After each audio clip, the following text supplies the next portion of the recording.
Propaganda de campaña en condones, acusaciones de espionaje, advertencias sobre injerencia rusa llegadas directamente desde la Embajada de Estados Unidos.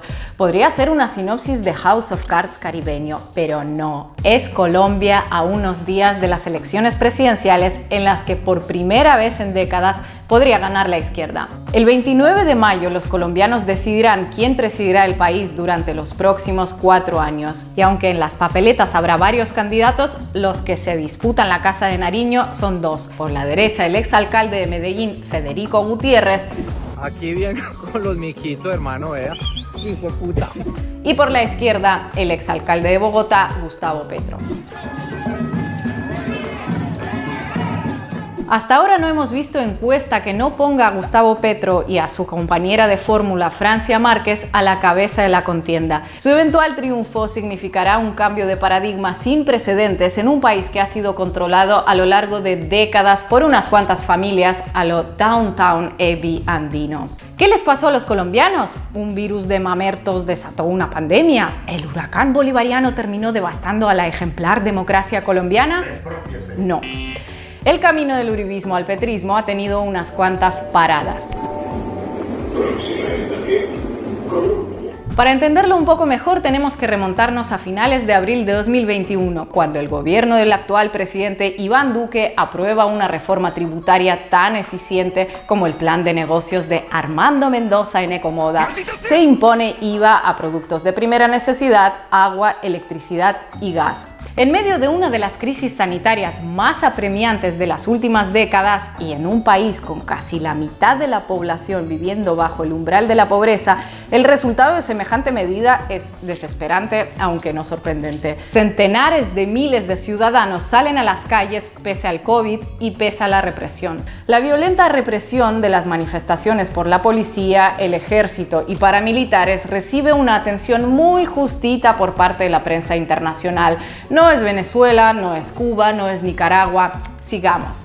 El gobierno y los medios locales, mientras tanto, hacen lo que mejor les sale: buscar los motivos de las protestas en la trama comunista, la injerencia extranjera o en los antiguos guerrilleros de las FARC. ¿Quiénes son esos vándalos que actúan de manera violenta en cada una de las protestas? Aquí hay unas fuerzas internacionales aliadas con guerrilla que son distintas de los ciudadanos que marchan. Meses de protestas dejan más de 80 muertos y desaparecidos, centenares de denuncias de tortura, secuestro, pérdida de ojos, violaciones. Las organizaciones de defensa de los derechos humanos apuntan que uno de los principales responsables es el Escuadrón Móvil Antidisturbios, el ESMAD, una fuerza policial considerada la más letal contra los movimientos sociales y estudiantiles que se manifiestan en las calles. Por favor, hijo, llévame contigo, hijo. ¡Ahí lo mataron! ¡Ahí lo mataron! La reforma tributaria de Duque, que desencadenó las protestas más multitudinarias en la historia reciente del país, es solamente la gota que colma el vaso del descontento. Los índices sociales no son un motivo de orgullo. En un país de 50 millones de habitantes hay 21 millones de pobres. Un tercio de ellos sobrevive con $1 al día. Otro 30% de la población vive en riesgo constante de pobreza, es decir, les da para comer y listo. Colombia es uno de los líderes indiscutibles en los rankings de los países más desiguales del mundo. Hace unos meses, el economista francés Thomas Piketty calculó que entre el 70 y el 80% de toda la riqueza de Colombia se concentra en manos del 10% de su población. En un arrebato de visionaria clarividencia, Piketty asegura que el establecimiento de una educación y una sanidad públicas y gratuitas sería de gran ayuda para mejorar la situación de gran parte de la población, porque les permitiría acumular algo más de riqueza. No me pregunten cómo puede llegar a semejante conclusión, pero en un país con sistemas de salud y educación para unos pocos privilegiados, toca sugerir cambios como este.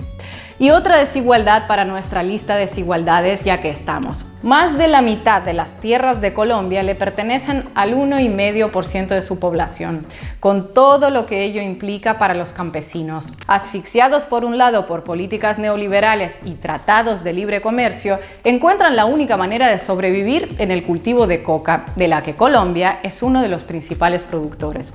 La desigualdad en el reparto de la tierra en Colombia es la causa principal del conflicto armado que ha vivido el país durante más de 50 años. Al firmar los acuerdos de paz en 2016, el Estado colombiano prometió crear las condiciones necesarias para que los campesinos pudieran pasar del cultivo de coca a la agricultura legal. Esas condiciones, sorpresa, no se han creado. Los líderes sociales que exigen su cumplimiento son asesinados sistemáticamente.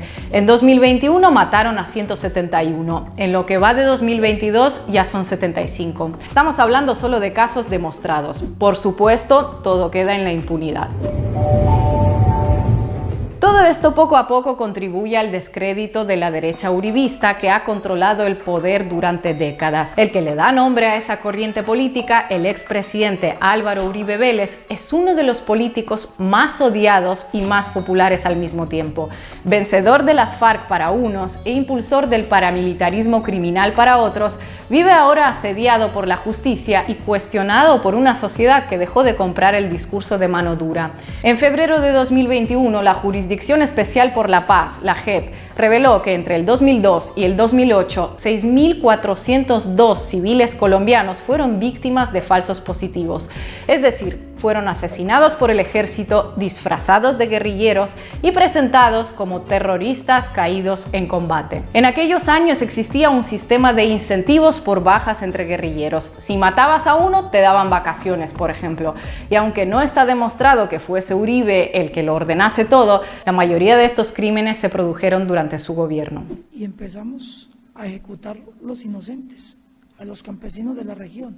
Maquinamos. Hicimos un teatro para mostrar un supuesto combate por la presión que había de los altos mandos. Yo ejecuté, yo asesiné familiares de los que están acá, llevándolos con mentiras, con engaños, disparándolos, asesinándolos cruelmente, cobardemente, y ponerles un arma y decir un combate, un guerrillero. Poco después de las revelaciones de la JEP, el periodista, escritor y abogado Daniel Mendoza Leal filma un documental sobre la vida y la obra de Álvaro Uribe Vélez en condiciones del más profundo secretismo. La serie, hecha para ser difundida en WhatsApp, se denomina Matarife, un genocida innombrable. Esta es la historia del más despiadado genocida moderno que ha pisado el continente latinoamericano. Esta es la historia del innombrable. En plazos récord es vista por millones de personas a lo largo y ancho del país y de la región y se convierte en un fenómeno social que acentúa aún más el desprestigio de Uribe. Sobra decir que el autor de la serie está ahora refugiado en Europa. Uribe no es el único que devalúa el uribismo. No queremos terminar con un largometraje de 4 horas, les resumimos lo más destacado, pero no podemos dejar de lado a la actual vicepresidenta Marta Lucía Ramírez. Aquí está.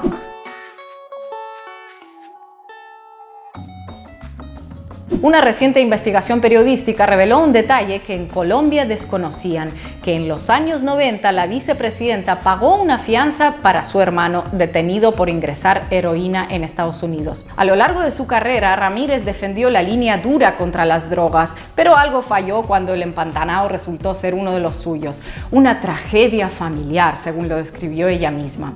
Eso sin contar el escándalo que arropó directamente a Iván Duque cuando salió a la luz un audio que fue convenientemente ignorado durante meses y en el que el narcotraficante y testaferro José Guillermo Hernández, mejor conocido como Ñeñe, dejaba muy clara la compra de votos a favor de la candidatura del actual presidente. Pero ojo que esto no se supo porque se hubiera investigado deliberadamente, sino que se filtró en 2020, cuando empezaron las pesquisas después del asesinato del Ñeñe en Brasil, lamentado por el mismísimo Uribe.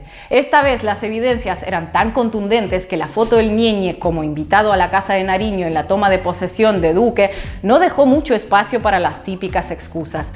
Así, de escándalo en escándalo, o mejor dicho, de tragedia familiar en tragedia familiar, la desaprobación de Iván Duque no baja del 70%. Y así es como llega Colombia a estas elecciones. Muchos se preguntarán, pero esto no surgió en los últimos 4 años, si los datos que nos das son de hace muchos. Y sí, efectivamente, son de décadas todos estos datos, y pese a toda la maquinaria mediática colombiana trabajando para el uribismo, no es que fuesen muy fáciles de ocultar. ¿Qué ha cambiado entonces? Una cosa, se acabó la guerra, y este es el elemento clave en el cambio de paradigma. La firma del Tratado de Paz entre la antigua guerrilla de las FARC y el gobierno colombiano en 2016 ha hecho que el país tenga que voltear su mirada a temas olvidados y postergados durante décadas. La guerra solo sirvió para sembrar de muerte el país y entregarle un cheque en blanco al mismo grupo que durante años se ha repartido el poder. De repente, casi de un día para el otro, el problema ya no está en la selva, sino en la vereda de al lado. El principal enemigo ya no es la guerrilla culpable de todo mal, según el discurso político dominante hasta aquel momento. Ahora hay que empezar a hablar de desempleo, pobreza y desigualdad. Al terminar el conflicto, al menos sobre el papel, los políticos no tienen más remedio que hablar de las cosas que éste ocultaba: la economía, la sociedad, la cultura y la vida misma.